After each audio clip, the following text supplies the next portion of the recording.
Special कहानी के नाजरीन अस्सलाम वालेकुम। माह रमज़ान और 7 बड़े चोर। Number 1, television. ये इंतहाई ख़तरनाक चोर है। यह आपका वक्त चोरी करेगा और आपको माह रमज़ान में बेहुदा ड्रामों और रमज़ान ट्रांसमिशन जैसी लगवियात में लगाए रखेगा और इबादत से महरूम करेगा। नंबर 2, बाजार। ये चोर बड़ा शातिर है। यह आपसे वक्त और पैसा दोनों ले उड़ेगा। यह आपका हाथ पकड़कर बेमकसद बाजारों में घुमाएगा। Number 3, kitchen.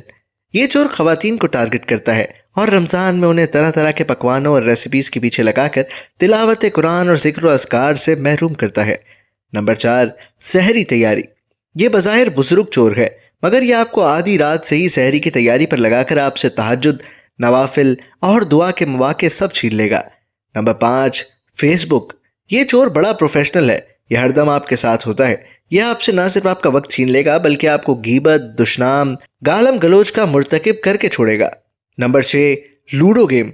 ये चोर रमज़ान के महीने में ज़्यादातर देही इलाकों में पाया जाता है, जहां उमूमन नौजवान फारिग होते हैं। ये उन्हें रमज़ान में लूडो गेम में उलझाता है।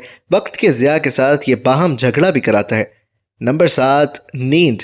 ये चोर ज़ाहिरी तौर पर दिन में ज़रर रसा नहीं है, मगर ये बहुत चालाक है। यह आपको माह रमज़ान में थपकी देकर दिन का अक्सर हिस्सा सुलाएगा और आप इबादतों और सआदतों से महरूम होंगे।